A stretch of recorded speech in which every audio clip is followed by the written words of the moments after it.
Graça e paz, irmãos. Amós capítulo 4 nos diz assim: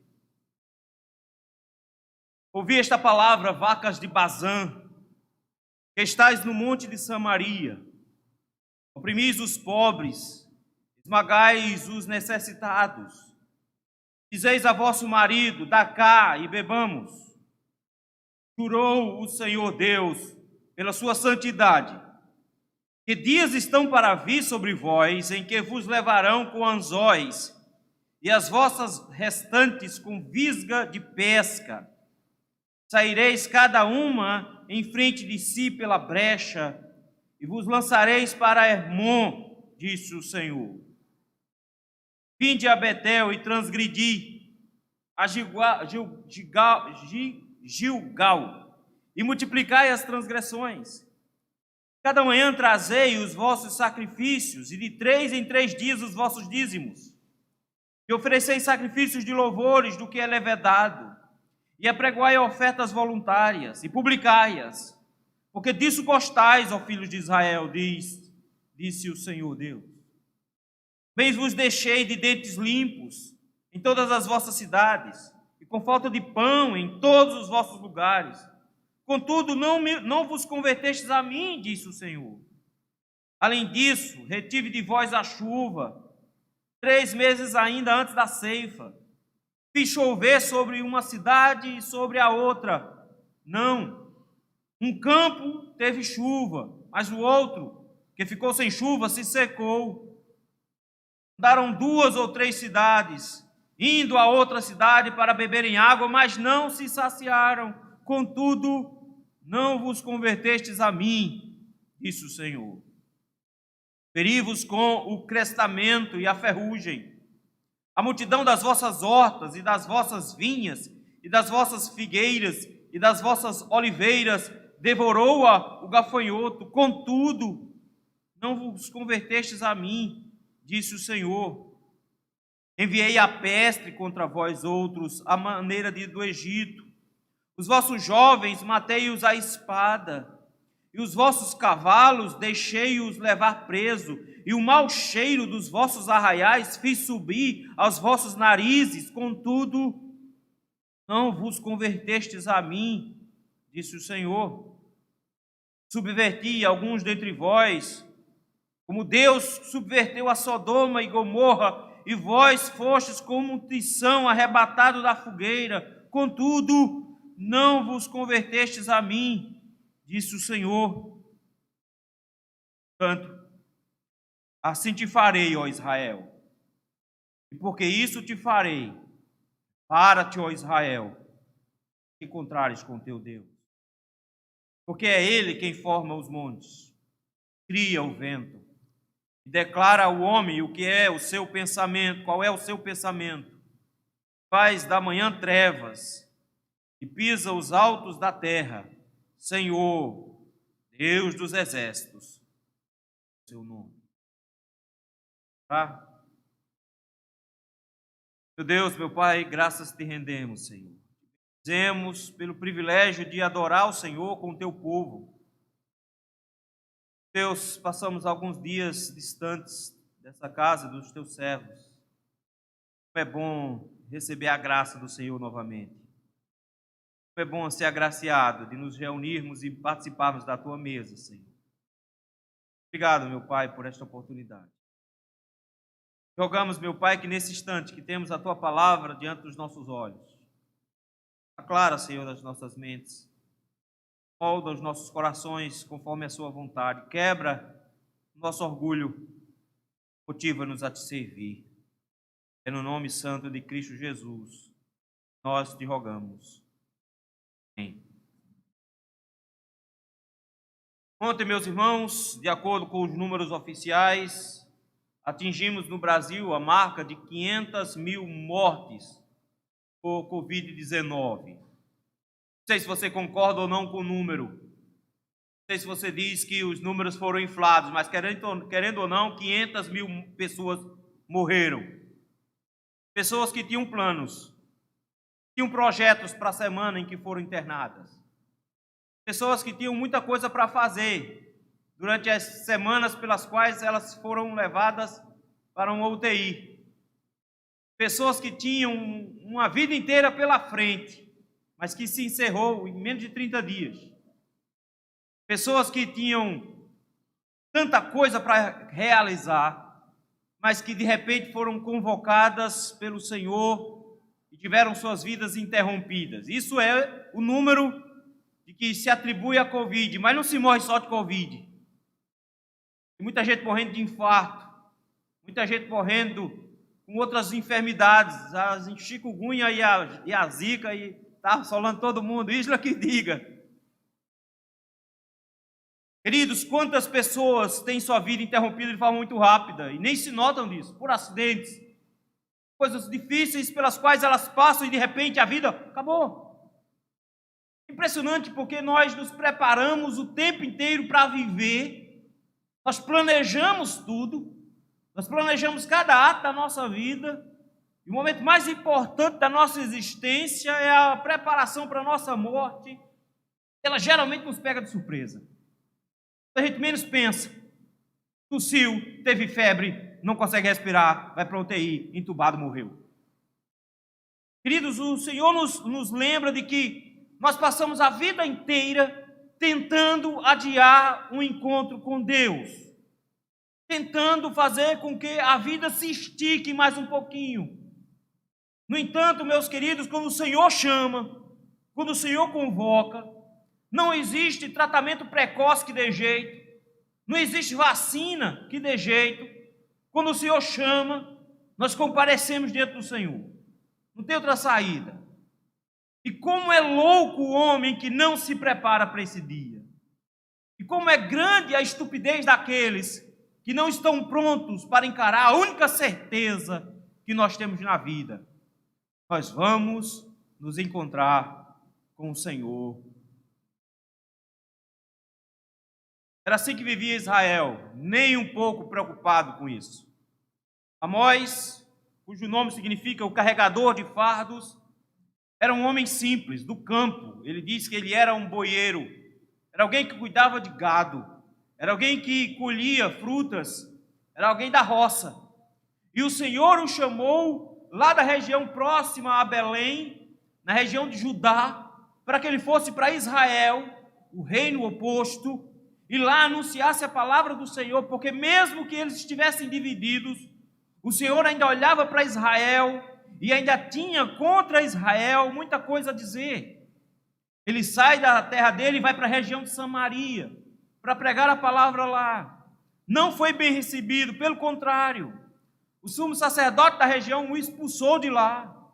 Ele mesmo diz: eu não sou alguém instruído, eu não sou profeta, no sentido de que eu não estudei para ser profeta, eu não fiz seminário, eu não fiz casa de profetas, mas o Senhor me chamou da frente de dar uma boiada, para trazer a palavra do Senhor. E quando o Senhor fala, quem é louco de ficar calado? Ele disse isso no capítulo 3. Quando o Senhor nos dá uma palavra, quem é que vai ficar escondido? Mas Israel não enxergava as suas necessidades. Eles estavam vivendo naquele momento, tanto Judá como Israel, a melhor época da vida deles.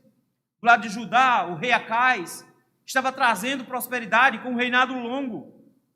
Aliás, Acais não, Uzias, trazia um reinado de 52 anos. Um reinado bom, com prosperidade. Do lado de Israel, estava reinando Jeroboão II, 41 anos de reinado. Isso trouxe para a região tranquilidade, paz, isso trouxe para a região prosperidade. O povo estava ficando rico, a situação estava boa. E porque eles estavam com dinheiro no bolso, eles estavam pensando que estava dando tudo certo, que Deus estava gostando deles. E o Senhor se levanta aqui exatamente para denunciar o fato de que eles estavam oprimindo os pobres, que eles não estavam cuidando dos pobres, que eles eram opressores, que eles eram imorais, que eles viviam em função da própria vida, que eles viviam em função dos próprios prazeres, que a adoração deles era falsa. O Senhor vem denunciar e vem dizer a todos eles que eles deveriam estar atentos, porque de repente o Senhor iria se lançar contra eles. Essa profecia de Amós é uma profecia muito bem marcada. Ele faz questão de dizer que essas palavras vieram, versículo 1 do capítulo 1, 2 anos antes do terremoto. esse terremoto ficou muito conhecido na região, a ponto de que Zacarias, centenas de anos depois, vai falar ainda desse terremoto. Ele aconteceu provavelmente no dia 15 de junho do ano de 763, porque naquele momento também houve um eclipse em Israel. E a marcação era para que o povo entendesse de que o Senhor iria fazer uma grande coisa contra Israel. Por isso, 2 anos antes do terremoto, o Senhor mandou essa palavra. Ele traz, meus irmãos, primeiramente uma advertência geral nos primeiros 2 capítulos, mas agora ele vem nos trazendo advertências mais específicas. Em cada uma delas, iniciando sempre com a expressão, ouvi a palavra do Senhor. Veja versículo 3, capítulo 3, versículo 1. Ouvi a palavra que o Senhor fala contra vós. Olha o versículo 1 do capítulo 4. Ouvi esta palavra, vacas de Bazã. Veja o capítulo 5, versículo 1. Ouvi esta palavra que levanto como lamentação. Ele tem marcações bem claras para mostrar que o Senhor é quem está falando com Israel. Não é o profeta simplesmente, é Deus que está mandando mensagens. E nessas 3 mensagens, cada uma delas tem um motivo. Ele nos trouxe primeiramente uma explicação do que estava acontecendo em Israel, capítulo número 3. Nós vimos isso mês passado. No capítulo número 4, nessa segunda mensagem, ele vai trazer uma acusação contra o povo de Deus de maneira formal e direta, sob juramento, inclusive. Capítulo 5, nessa sua última mensagem, ele vai trazer um lamento, porque ele fica triste em saber que Israel será destruído. E o grande chamariz que nós temos aqui no capítulo número 3 é um versículo que com certeza os irmãos já ouviram. Prepara-te, ó Israel, para te encontrares com Deus. Se preparar para encontrar o Senhor. Todos nós iremos encontrar com aquele que Amós chama de o leão de Judá, o leão da tribo de Judá. Todos nós vamos nos encontrar com ele. É isso que eu gostaria de meditar com os irmãos hoje. Encontrando o leão de Judá, o nosso Senhor Jesus Cristo. Por que nós deveríamos nos preocupar se nós nos encontrarmos com o Senhor? O texto nos dá 3 motivos de preocupação para Israel, que precisam ser também os nossos 3 motivos de preocupação. Primeiro motivo de preocupação, meus queridos, olhem na sua Bíblia, está aí do versículo de 1 a 3. Devemos nos preocupar com a forma como nós conduzimos, levamos a nossa vida. Devemos nos preocupar com a forma como levamos a vida. Ele começa já de cara no versículo 1 dizendo, ouvi esta palavra, vacas de Bazã. É interessante porque a primeira informação que a gente tem no texto é que essa profecia aqui é direcionada especificamente para mulheres. Notaram isso? É uma profecia dada para mulheres. E das mulheres ela é repassada para os maridos e para a nação inteira. Ele começa falando para mulheres. Ele está falando para as mulheres de Samaria. Note, aquelas que estão no monte de Samaria. Essas eram mulheres ricas. De repente ele chama de forma muito dura essas mulheres. Você já começa de cara. A primeira frase é, me escutem, preste atenção, bando de vaca de Bazã. É jeito de falar, não é? Chamar as mulheres de vaca assim não dá certo. Mas é porque em nosso português, vaca é pejorativo e tem até um sentido de imoralidade por trás. Mas aqui não. Aqui as vacas são muito específicas. Não é vaca de todo tipo, é uma vaca de uma região muito específica. A Bíblia está repleta de referências aos animais criados na região de Bazã. A região de Bazã era conhecida pelas pastagens sempre fartas. E por isso mesmo os animais de lá eram sempre animais muito gordos, bonitos, bem cevados. Tinha comida o ano inteiro. É tanto que o salmista, às vezes ou outra, vai falar de touros de Bazã. Touros grandes, fortes, animais grandes. Não era animal raquítico, não. Era animal grande. Se fosse aqui no Brasil, ele diria, preste atenção, vacas de Goiás. Não é lá do sertão da Paraíba, não. A referência aqui, queridos, não é uma questão moral delas. A questão aqui é de como elas eram bonitas e bem cevadas. Ele olha para essas mulheres e diz: vocês são cevadas, gordas, bonitas e vivem em puro luxo. É essa a grande questão que ele quer levantar aqui. Ele as chama assim porque os animais da região de Bazã viviam somente para engordar, não tinham preocupação nenhuma. Animal da região de Bazã não passava por necessidade, só tinha vida boa, comida de melhor qualidade e viviam para engordar. E essa engorda para eles era uma coisa muito boa, mas o que eles não entendiam é que os animais de Bazã eram engordados justamente para morrer, eram engordados para o abate. Esses animais viviam despreocupados, engordando, enquanto na verdade o patrão estava preparando-os para que eles morressem. O Senhor olha para as mulheres de Israel e diz: vocês são como as vacas de Bazã, todas vivendo no meio do luxo, no meio da riqueza, todas vivendo numa vida boa, todo mundo engordando nessa pandemia, ou nessa época aqui, muito bem, tudo tranquilo, está tudo ótimo, vocês estão aproveitando a vida. A única preocupação que essas mulheres tinham era com suas próprias coisas, com sua própria vida, com o seu próprio luxo, com a sua própria barriga. Era a única preocupação delas. É por isso que logo de cara ele diz: vocês precisam prestar atenção em mim, no que eu vou dizer, mulheres de Samaria, vocês que vivem como animais lá da região de Bazã, só comendo e enchendo a barriga, sem nada para se preocupar. A única preocupação dessas mulheres era com a própria existência. Elas só se preocupavam com a própria vida delas, com a satisfação delas, com os prazeres delas. Por isso que ele termina o versículo de número 1 dizendo: vocês oprimem os pobres e esmagam os necessitados.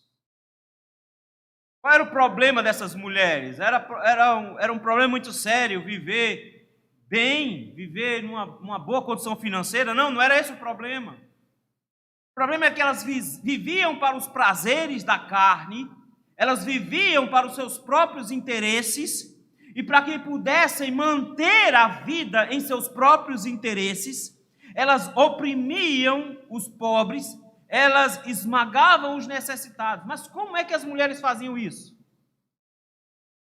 Botando pressão no marido.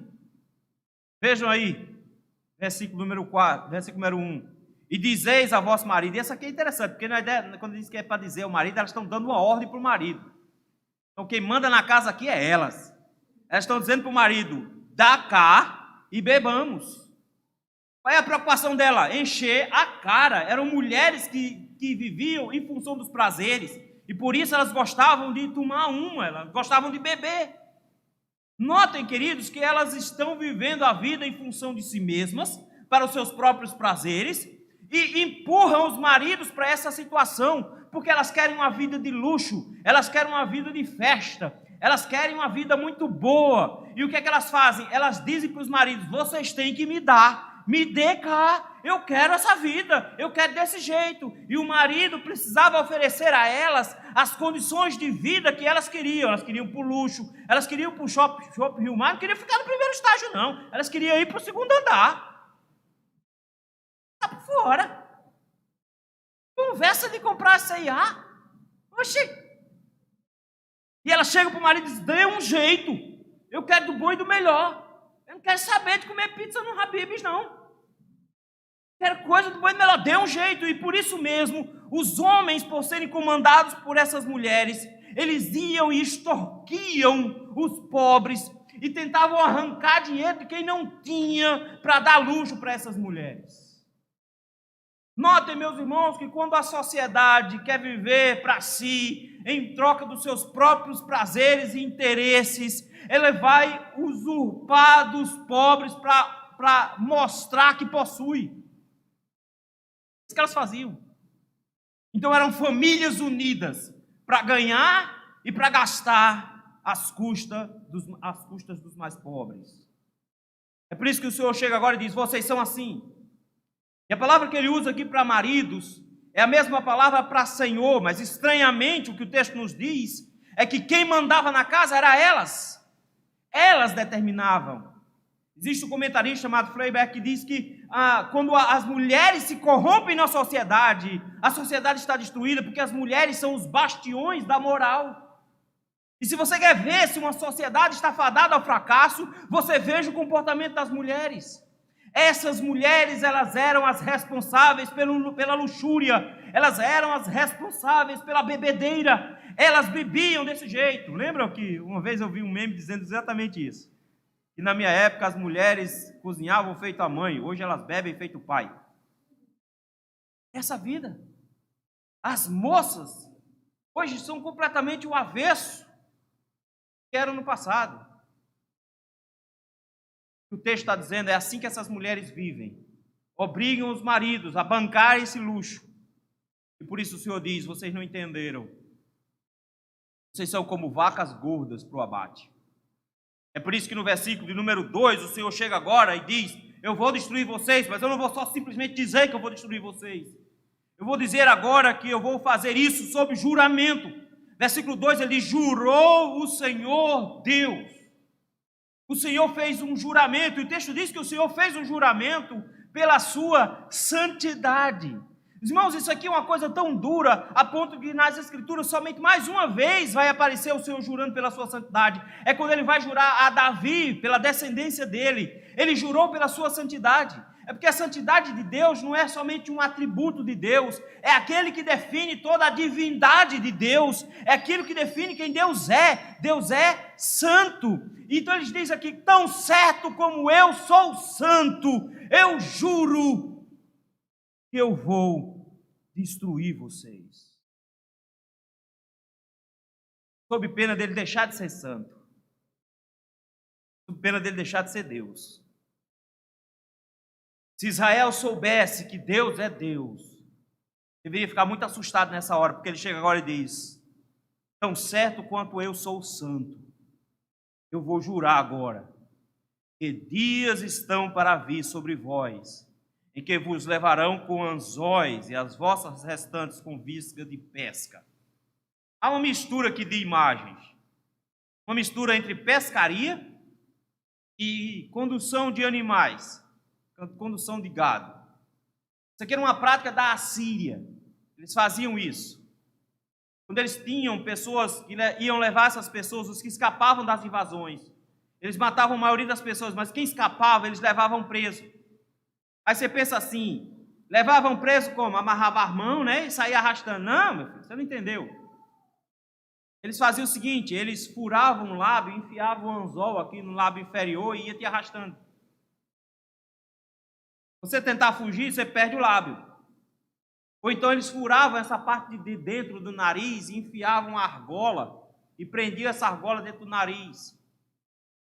E eles passavam a corda por dentro dessa argola e passavam a corda na argola do da frente, na argola do da frente, na argola do da frente, faziam uma filinha. E todo mundo ia amarrado pelo nariz. Interessante porque a imagem é de pesca, notaram a expressão de anzol? Está dizendo, eu vou amarrar vocês como que amarra peixe, pela boca. É como que dizendo, do jeito que o anzol visga na boca, eu vou botar um anzol na boca de vocês também. E vou arrastar vocês como que arrasta peixe de dentro do lago. Quando ele disse que iria colocar uma argola no nariz, é porque é assim que a gente controla boi bravo. Eu não sei se vocês já viram isso, mas o boi, dependendo do boi, é difícil de controlar, tem muita força. Precisa de muita gente. Aí o que a gente fazia? Pegava, botava uma argola no nariz dele. Porque não interessa o tamanho do boi. Não interessa o tamanho do boi. Se você pegar numa orelha e pegar dentro do nariz dele, enfiar os dedos dentro do nariz dele e torcer a cabeça dele, ele cai. Não interessa o tamanho do boi. Se você torcer a cabeça dele com o dedo no nariz, ele vai cair. E se o boi é muito bravo e não aceita de jeito nenhum ser amarrado, você coloca uma argola no nariz dele e passa a corda pela argola. Ele vai mansinho. Porque dói demais a região. Diz aqui, eu vou arrastar vocês assim. Vocês são vacas de Bazã. Então, ok, vou tratar vocês como se trata a vaca grande. Vou passar uma argola no nariz de vocês. Queridos, o texto nos diz, versículo número 3, saireis cada uma em frente de si pelas brechas. É como dizer, vocês vão andar numa filinha. E era assim que elas saíram. Quando a Síria se levantou contra o Egito, nessa guerra, o Egito querendo ganhar da Síria, a Síria se ergue e bota os seus exércitos para avançar contra o Egito. E Israel, achando que estava protegido no meio dessa guerra, porque eles achavam que o Egito tinha mais força.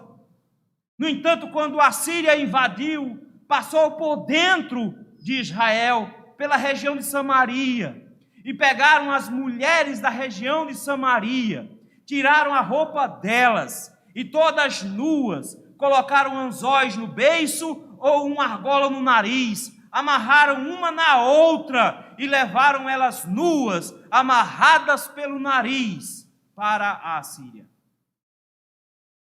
Eu disse, é isso que eu vou fazer. Vocês vão passar pelas brechas dos muros de vocês, em fila, arrastadas como se arrasta uma filinha de vacas. É assim que eu vou fazer com vocês. Por quê? Porque vocês querem uma vida de muito luxo. Vocês querem uma vida somente de prazeres. Vocês querem viver a vida de vocês para vocês mesmos. O pecado de vocês é que vocês oprimem os pobres para conseguir isso. Vocês vivem às custas dos mais necessitados. Vocês não usam o dinheiro de vocês para abençoar os outros. Pelo contrário, vocês tiram até de quem não tem para conseguir isso. Vocês exploram os mais pobres. E nessa exploração dos mais pobres, vocês vivem uma vida de luxo, riqueza e prazeres. Qual é a maior preocupação que nós devemos ter, meus irmãos, diante da realidade que nós vamos encontrar o Senhor? Que tipo de vida nós estamos vivendo?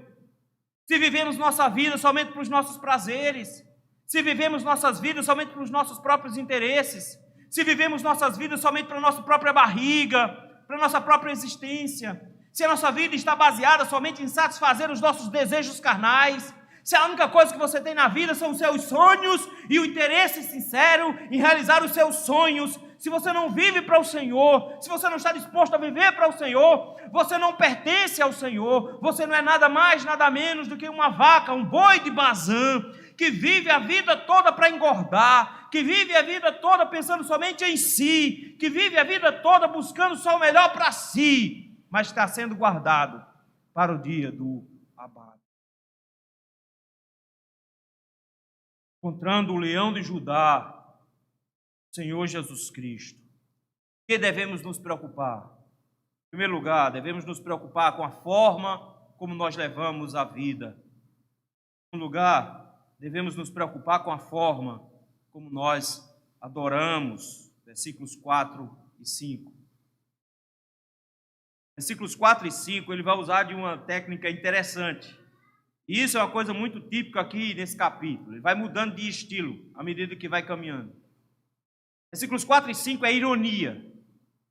Ele vai dizer uma coisa para o povo fazer, quando na verdade ele vai dizer que o povo deve fazer outra. Ironia. É uma convocação à adoração. Notaram aí? Versículo 4. Vinde a Betel, vinde a Gilgal.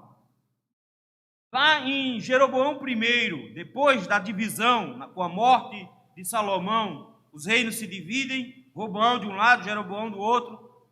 A intenção de Jeroboão era não permitir que o povo voltasse para adorar em Jerusalém. Ele teve então uma ideia.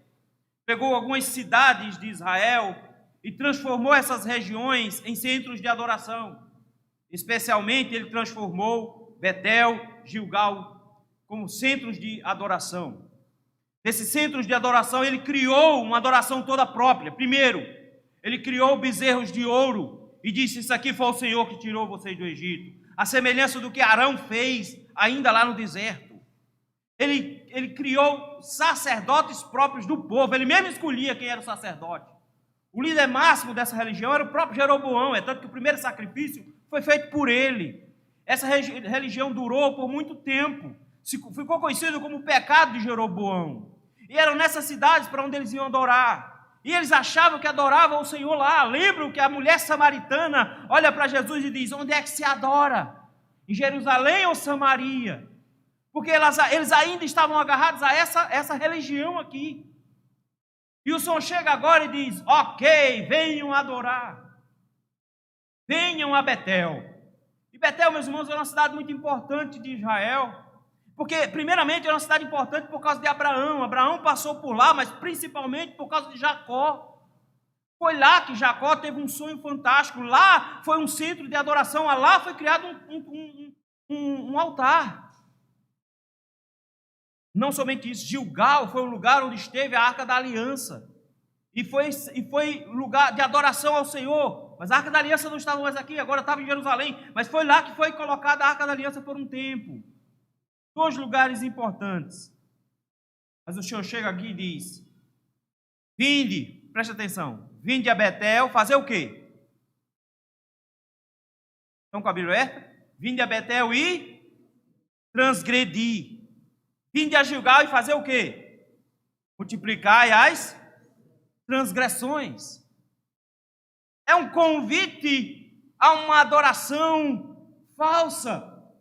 E o Senhor, de forma irônica, diz: venham então para Betel, venham adorar e aumentar os pecados que vocês têm. Venham para Gilgal, venham adorar e aumentar ainda mais as transgressões que vocês possuem. Queridos, quando eles se organizavam em adoração nessa região, eles adoravam de forma falsa, eles adoravam um Deus falso, numa estrutura religiosa falsa, com sacerdotes falsos, para um Deus falso. Essa adoração deles era muito forte, era especial para eles, mas era uma adoração feita conforme o desejo deles. Uma adoração feita da mesma forma como eles viviam. Eles viviam buscando somente os próprios interesses, aquilo que lhes agradava. É por isso que eles gostam de beber, versículo número 1. É por isso que eles engordam, versículo número 1. Eles viviam somente para aquilo que os agradava, eles queriam as coisas que eles gostavam. E o texto chega agora e diz: então venham para o culto que vocês gostam. Venham para o culto que agrada a vocês. Venham todos adorar em Betel. Venham adorar em Gilgal. O culto que vocês mesmos inventaram. O culto que vocês criaram com um Deus falso, um bezerro de ouro. O culto que vocês criaram com um sacerdote falso que não é da tribo de Levi. Um culto falso em todas as formas, mas um culto bem animado. Bem animado. Olha como é que o texto diz: a cada manhã trazei os vossos sacrifícios. Veja, não é uma adoraçãozinha assim, tipo, vamos domingo para a igreja. É todo dia de manhã. É porque o sacrifício era sempre realizado pela manhã. Tinha o sacrifício da manhã e tinha o sacrifício da tarde. Todos os dias, lá no tabernáculo, tinha um sacrifício desse. Eles faziam a mesma coisa. É por isso que o pessoal não entende quando o texto lá de Jeremias diz que as misericórdias do Senhor se renovam a cada manhã. O pessoal pensa que é quando o sol nasce. O sol nasceu, então a misericórdia vem junto com o sol. Estranho, né? O sol traz a misericórdia. Então, quando o sol vai-se embora, a misericórdia vai junto. A lua traz o quê? Não, é porque pela manhã, logo cedo, tinha um sacrifício ao Senhor. A misericórdia era relembrada com o cheiro de carne assando lá no templo. A misericórdia do Senhor era lembrada lá. E ele diz assim: venham todo dia de manhã prestar sacrifício. Venham todo dia de manhã. Mas quando vocês fazem isso, ao invés de terem uma adoração que é recebida por mim, vocês têm, na verdade, uma adoração falsa sendo apresentada. E ao invés de cultuarem a Deus, vocês, na verdade, estão acumulando transgressão. Vocês estão transgredindo. Vocês estão quebrando a lei. Mas eles eram crentão, mano. Você não tem noção. Era culto todo dia. E tem mais, versículo de número 4. De 3 em 3 dias traz o dízimo. O dízimo deveria ser entregue a cada 3 anos. Pessoal, aqui não quer esperar 3 anos, não. Nem 3 meses. Cada 3 dias eles trazem o dízimo. Isso aqui é uma religião fervorosa. Era animada. O pessoal aqui era disposto. Até porque eles estavam se dando bem na vida. Até porque, entre aspas, Deus estava abençoando eles. E eles chegam agora e dizem: a gente estimula ainda mais, a gente adora mais. Nós vamos para lá, nós cultuamos todo dia de manhã, e de 3 em 3 dias a gente traz o dízimo, que é para animar o trabalho. Só que você vai ver uma coisa, versículo 5. A adoração era distorcida, era corrompida. A distorção era tão grande que eles faziam exatamente o contrário do que o Senhor mostrou, porque era uma adoração basicamente antropocêntrica. Cada um fazia o que achava que era bom. É tanto que o versículo 5 diz assim: e ofereceis sacrifícios de louvores do que é levedado. Eles traziam sacrifícios ao Senhor, sacrifícios de louvores. Mas, meus irmãos, as Escrituras nos proíbem o fato de apresentar diante de Deus fermento, Levítico capítulo número 2. Eles não podiam trazer massa fermentada, levedada. Os pães deveriam ser pães asmos apresentados ao Senhor. Mas não estão nem ligando. Que diferença faz? Um pouquinho de fermento, uma bobagem dessa? Esse bando de puritano fica inventando essas coisas. Tem necessidade de tanto rigor assim, não. Não precisa disso. Esse povo é xiita mesmo. Que custa? A gente vai trazer um negócio assim, tipo um pão de pizza duro, negócio assim. Não, esse negócio é grande assim, bonito. Uma massa bonita de bolo grande assim. E a gente oferece ao Senhor. Ele chega agora e diz: nós oferecemos os nossos sacrifícios de louvor do jeito que nós queremos. Eu adoro do meu jeito. É isso que eles fazem. Eles oferecem sacrifícios levedados. Tem mais. Todo mundo na igreja presbiteriana de Betel, Gilgal, tinha Instagram. Porque olha o versículo 2, o versículo 5. Eles oferecem sacrifício de louvor levedado e apregoai ofertas voluntárias e posta foto no Instagram. Vejam só o que eles faziam. Eles apregoavam que estavam dando oferta. Mas o que eles faziam quando davam oferta? Tiravam a foto. Porque todo mundo faz isso hoje. Ninguém dá uma cesta básica sem tirar uma foto. Não é? Não, porque tem que tirar uma foto. Tem que mostrar para a igreja que deu. Tem que ficar tudo bonito. Queridos, antigamente nós tirávamos foto para não esquecer. Hoje a gente tira foto para o povo ver. Já pararam para pensar nisso? A gente tirava foto antigamente de batizado, que era para lembrar: olha, o bichinho foi quando foi batizado naquela época. Hoje não, é para mostrar para todo mundo. Está vendo ele sendo batizado? Parece um bando de paparazzi na igreja. Todo mundo tem que tirar a sua foto, porque dos outros não serve. Queridos, é uma ideia estranha de se amostrar, como se diz no interior. Todo mundo quer se amostrar. Todo mundo hoje é amostrado. Quer mostrar as coisas. E eles faziam isso. Quando eles dão o dízimo, eles levantam ofertas e eles ficam apregoando a oferta que eles eram. Então, Jesus nos advertiu exatamente contra isso. Ele diz que quando sua mão direita der, esconda a sua esquerda para que ela não veja. A oferta cristã, ela é uma oferta voluntária e é uma oferta anônima. Para que ninguém veja, para não correr o risco de você ser glorificado e Deus não. Mas o que eles faziam? Publica, anuncia, diz para todo mundo que deu uma oferta. Sabe por que eles fazem isso? Olha o versículo. Porque esse tipo de culto, eles gostam. E disto gostais, ó filhos de Israel, disse o Senhor. Como era o culto deles? Era um culto que eles gostavam. E por que o culto deles era um culto que eles gostavam? É porque era um culto que era feito para eles gostar. A adoração é do jeito que eles gostam. Os louvores é do jeito que eles gostam. As ofertas são do jeito que eles gostam. Os sacrifícios são do jeito que eles gostam. Os lugares são do jeito que eles gostam. Eles fazem um culto, uma adoração da maneira como eles gostam. Porque na verdade eles vivem para si. Eles não vivem para Deus. E porque eles vivem para si, eles querem uma adoração que também seja para si. Que advertência terrível, meus irmãos, é quando o Senhor olha para o seu povo e diz: venham então para a igreja para pecar mais. Venham então para a igreja para transgredir ainda mais. Venham então e acumulem mais ira ainda. Venham então e acumulem mais juízo. Porque vocês só fazem o que gostam. Vocês só fazem tudo para se agradar. Até o culto que vocês fazem para se agradar e não para agradar a mim. Vocês fazem conforme a sua própria vontade, seu próprio interesse. Então venham e façam do jeito de vocês. Ah, meus irmãos, Deus aqui olha para o povo e diz: eu não ligo mais. Vocês fazem assim. Vão lá e façam.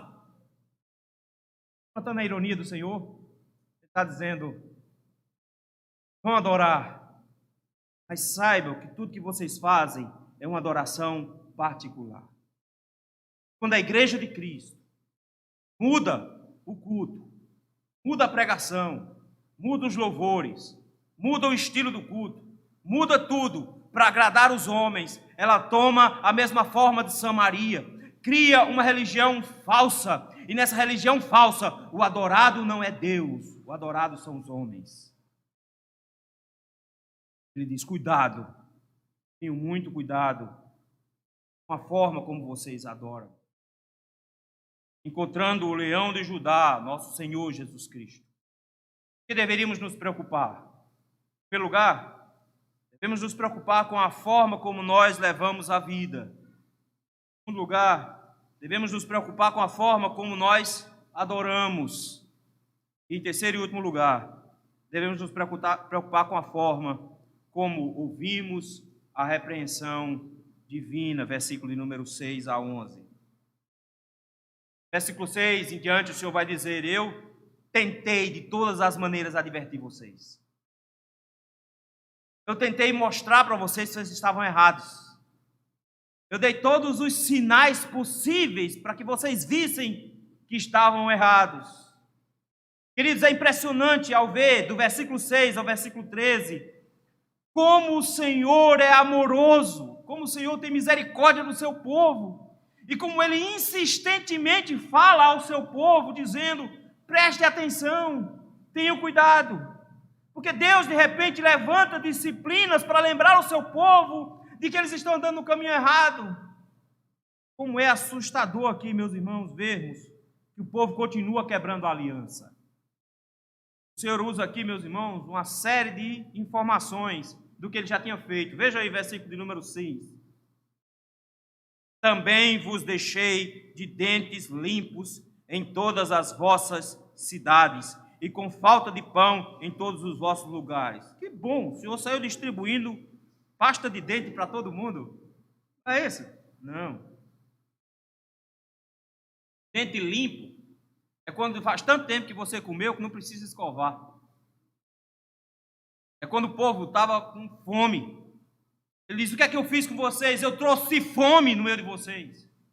E é incrível, queridos, porque Levítico 26 vai nos dizer exatamente isso. Se o povo quebrasse a aliança, o Senhor iria trazer sobre o povo fome. O Senhor iria trazer a fome. E Ele dizia: eu trouxe fome. Eu fiz vocês passarem necessidade. Vocês acompanhem comigo o final do versículo 6, o que é que aconteceu? Contudo, digam comigo: contudo, não vos convertestes a mim, disse o Senhor. O Senhor os fez passar fome, mas eles não se converteram. Isso é aquela coisa, né? O mundo acontece assim. O Senhor, às vezes a fome aparece. Não é necessariamente Deus castigando, não é? Aí o Senhor diz agora, versículo 7, eu tirei a chuva de vocês, eu trouxe seca. Eu retive a chuva 3 meses antes da ceifa. Ou seja, quando estava exatamente perto da hora da colheita, quando mais estava precisando de chuva na plantação, eu cortei a chuva. Vocês não notaram que eu tirei a chuva na hora certa, para que vocês não tivessem colheita. Vocês não notaram isso. E aí eu fiz uma coisa ainda mais difícil. Ele diz assim: eu fiz chover numa cidade e na outra não. Eu fiz chover num campo e no outro não. Um campo tinha chuva, outro campo não tinha. Ele diz: eu fiz essa separação para ver se vocês notavam. Eu fiz para que vocês vissem que eu estava fazendo algo diferente. Vejam, não é simplesmente a questão de esse ano é um ano de seca. Ele diz: não, eu fiz questão de mostrar que não era uma questão de seca. Eu estava dando prosperidade num canto e outra não. Eu fiz assim, e vocês foram de cidade em cidade, de uma cidade para outra atrás de água, e não conseguiam segurar a água suficiente. Vocês bebiam água, mas não conseguiam se saciar. Eu fiz isso com vocês, eu tirei a água de vocês, eu dei vocês uma seca. Final do versículo 8, repitam comigo: Contudo, não vos convertestes a mim. Diz, além disso, eu trouxe pragas contra vocês. Trouxe doença na plantação. Eles assim, eu feri vocês com o crestamento e a ferrugem. É quando a folha vai ficando seca, com cor de ferrugem. Por algum motivo ele colocou alguma coisa nas plantas. E as plantas começaram a morrer. Fungo, seja lá o que for. E só morria o que eles mais gostavam, notou? O texto diz, olha, as hortas, as vinhas, as figueiras, as oliveiras, tudo isso foi por água abaixo. Ora pela doença que estava fazendo com que as folhas secassem, ora pelo gafanhoto que vinha e comia tudo. Ele diz, eu estraguei as plantações de vocês, eu destruí as plantações de vocês pela doença e pela praga. Eu fiz isso contra vocês, mas repitam comigo, versículo número 10.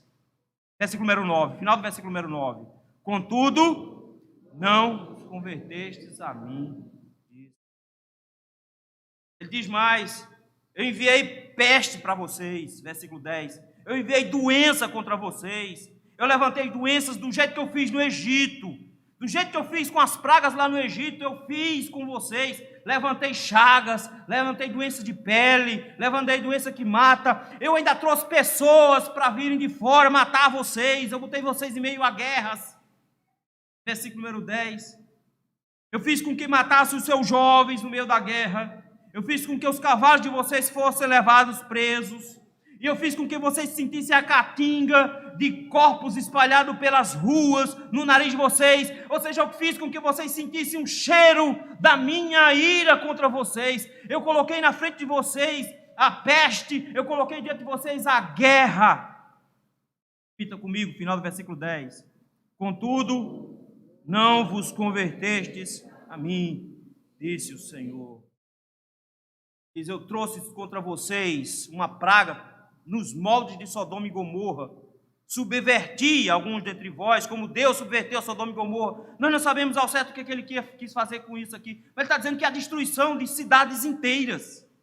Ele trouxe destruição de regiões inteiras, a ponto que ele diz que quem sobrou foi como que um toco de brasa tirado de dentro da fogueira. Do mesmo jeito que Ló foi tirado de última hora de dentro do fogo de Sodoma e Gomorra. Sobrou alguns porque de última hora eu deixei tirar alguém. Como se tira uma brasa de dentro do fogo para que ela não vire cinza. Eu trouxe destruição contra vocês, contra as cidades de vocês, nos moldes de Sodoma e Gomorra. Repitam comigo, versículo 11. Contudo,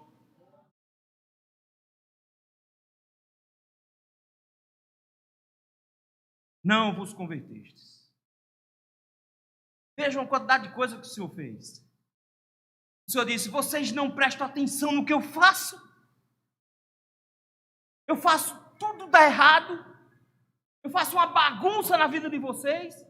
Eu mexo com céus e terra para que vocês abram o olho, para que vocês vejam que estão errados, que vocês precisam se corrigir. Qual era o problema deles? Eles não se convertiam ao Senhor.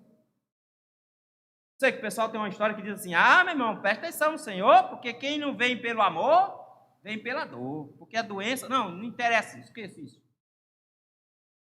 Doença não converte ninguém. Porque nessa pandemia nunca converteu ninguém. Pelo contrário, as pessoas estão mais ávidas para pecar. Pergunta para as pessoas aí na rua, me diz uma coisa, se você souber que o mundo se acaba hoje, você vai fazer o quê? Você vai descobrir que a minoria absoluta vai dizer, eu ia me arrepender dos meus pecados e ia voltar para Deus. O resto ia dizer, eu ia invadir loja, eu ia me lascar todinho, eu ia beber até cair, eu ia fazer tudo quanto era bagaceira, eu ia matar meus afetos. Eles vão fazer bagaceira, porque a tragédia não converte. Só quem converte é o Senhor. Eles não se converteram. Fiz questão que os irmãos vissem. Para cada coisa que o Senhor fez, Ele para dizer, por 5 vezes, vocês não se converteram. Vocês não se converteram. Vocês não se converteram. Ouvir pregação, meus irmãos, passar por provações, por momentos difíceis, não produz conversão. O povo estava mais interessado em viver a própria vida, fazer o que bem interessava. Por isso que no versículo 12, ele agora dá um ultimato. Ok, já chega. Não vou mais mandar praga contra vocês. Agora vai ser diferente. Assim te farei, ó Israel. Mas agora eu vou destruir vocês. Vou mandar a Síria sobre vocês. Ela vai levar todo mundo cativo. É isso que ele vai fazer. E aí vem a grande advertência desse texto. Não é uma advertência amorosa, é uma advertência irada. Está dizendo, segure o tranco agora. O Senhor deu chances de arrependimento. Não atenderam o Senhor. Pela vida promíscua como vocês vivem, ele diz, agora, por causa da obstinação de vocês, é isso que eu vou fazer. Prepara-te, ó Israel, a te encontrares com teu Deus. Diz o Senhor vai vir agora. E ele veio na pessoa da Assíria. E ele chega agora no versículo 13, ele diz, eu quero que vocês saibam somente quem é que está vindo. Porque eu mandei fome e vocês não prestaram atenção. Eu mandei seca e vocês não prestaram atenção. Eu mandei pragas e vocês não prestaram atenção. Eu mandei doença e vocês não prestaram atenção. Eu mandei guerra e vocês não prestaram atenção. Vocês não prestaram atenção em nada. Então presta atenção agora numa coisa. Eu pessoalmente vou vir. E quem sou eu? Versículo 13. O Senhor é quem forma os montes e cria os ventos. O Senhor é o Senhor que criou todas as coisas. O Senhor que controla o incontrolável, que cria o que é impossível de ser criado. O Senhor que é maior do que a própria criação. É Ele que lhe declara ao homem qual é o seu pensamento. Ele é aquele que sonda os corações. Ele é aquele que é onisciente, que sabe todas as coisas. Ele é aquele que faz trevas. Ele é aquele que tira a luz. Ele é aquele que pisa os altos da terra. Essa imagem é incrível. É dizendo assim, pensa numa montanha. O Senhor é o que pisa em cima. É maior que a montanha. É esse Deus que vocês vão encontrar. É por isso que Paulo diz que o Deus que foi exaltado, Jesus Cristo, que recebeu um nome que está acima de todo nome, a Ele há de se dobrar todo o joelho sobre a face da terra, e toda língua depois vai ter que confessar que Ele é Senhor, porque Jesus Cristo é aquele que forma os montes, Jesus Cristo é aquele que cria o vento, é Ele que diz aos homens os seus pensamentos, é Ele que faz da manhã trevas, é Ele que pisa os altos da terra, Ele é o Senhor, Deus dos exércitos. E Ele virá do alto na sua glória, nas suas nuvens, e Ele vai estabelecer o seu juízo. Pode ser que você não precise esperar por esse dia. Pode ser que seu encontro seja hoje. É por isso que nós temos uma grande alegria quando nós vemos esse texto. Esse texto é duro, é bem verdade, é pesado. Mas ao mesmo tempo esse texto nos lembra de porque ele foi dito hoje à noite, ele nos dá a oportunidade de arrependimento. Jesus Cristo, meus irmãos, pode ser o melhor encontro ou o pior encontro que você já teve na sua existência. Ele pode ser o seu pior encontro se você se apresentar diante dele nessas condições aqui. Mas ele pode ser o seu melhor encontro, o encontro se você se esconder debaixo da cruz dele. Se você rogar por perdão e misericórdia, hoje será o seu melhor encontro, porque ele dirá para você, vinde, benditos do meu Pai. Ele é fiel e justo para nos perdoar os pecados e nos purificar de toda injustiça. Algumas lições, pelo menos 4 lições aqui. Gostaria de trazer para os irmãos rapidamente. Você está pronto para se encontrar com o Senhor? Você deveria estar preocupado com algumas coisas. Em primeiro lugar, como você está vivendo. A Igreja de Cristo hoje está aprendendo nos púlpitos a viver para si, de forma egoísta. A viver em busca dos seus próprios prazeres, e os cultos estão sendo montados para estimular os crentes a buscar riqueza, a buscar saúde, a buscar prosperidade, a buscar as coisas que eles sonham. Os crentes estão sendo estimulados hoje a pensar de que Deus existe em função deles. E por conta disso mesmo, meus irmãos, as nossas igrejas estão abarrotadas de pessoas que acham que estão servindo a Deus, quando na verdade estão servindo a si mesmas. Vivem 24 horas por dia, constantemente buscando a presença de Deus, mas na verdade estão buscando a si mesmas porque querem coisas de Deus. O Senhor nos convida hoje a avaliar como é que nós estamos vivendo a vida. Nós estamos vivendo para Deus ou estamos vivendo para nós mesmos? Em segundo lugar, o Senhor nos convida a avaliarmos como tem sido a nossa adoração. Nós estamos adorando a Deus do jeito que Ele quer ou estamos adorando a Deus do jeito que nós queremos? Porque quando o povo de Deus é hedonista, quando o povo de Deus é egoísta, quando o povo de Deus só quer os seus próprios prazeres, eles transformam a adoração ao Senhor nos moldes desses próprios prazeres. E o povo vai para a igreja jurando que é coisa boa. Notem, só tem sacrifício bom, só tem coisa boa nesse culto dos versículos 4 e 5. Não existe um único sacrifício pelo pecado. Quando a igreja do Senhor modifica a pregação para não falar de pecado, quando a igreja do Senhor modifica a pregação para você se sair bem, para você se sentir bem na igreja, ela deixou de adorar a Deus para adorar a si mesma. Está procurando igreja que faça isso com você? Você está indo de igreja em igreja, encontrando uma pregação que te traga alento, felicidade? Você já não aguenta mais ser cutucado pelo Senhor? Você está procurando uma igreja que adore a você e não a Deus. É muito arriscado você aparecer na presença de Deus, vivendo a vida para si e não para Deus, adorando a si mesmo e não a Deus. Terceira advertência que o Senhor te dá hoje. O que você está fazendo com as pregações que o Senhor está dando para você? O que é que você está fazendo quando Ele te adverte e puxa a tua orelha? Você está ignorando? Continua fingindo que não está acontecendo nada? Continua achando que o mundo está normal? Está tudo bem? Está tudo tranquilo? Ou você está disposto a reconhecer o seu pecado? Queridos, viver uma vida obstinada em pecado é a pior atitude que alguém pode tomar para comparecer diante de Deus.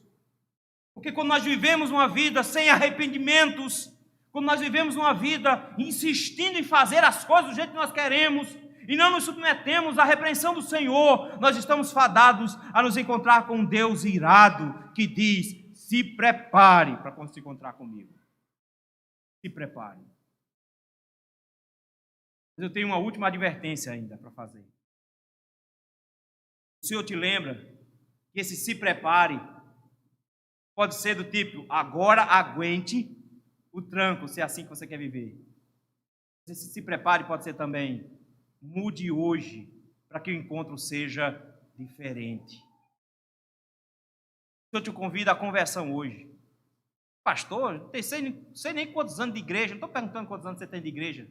Talvez durante todos esses anos você serviu a si mesmo. Durante todos esses anos, a única coisa que você quis foi reconhecimento, foi ser bajulado, receber tapinha nas costas e elogios. Talvez a sua vida inteira dentro da igreja, a única coisa que você queria era ser quisto, ser amado, ser cuidado, ser acariciado, porque o povo lá de fora não fazia isso contigo. Talvez você tenha vivido a sua vida inteira dentro da igreja só querendo ser agradado, porque a única pessoa que interessa no universo é você. Porque você é o centro da sua adoração.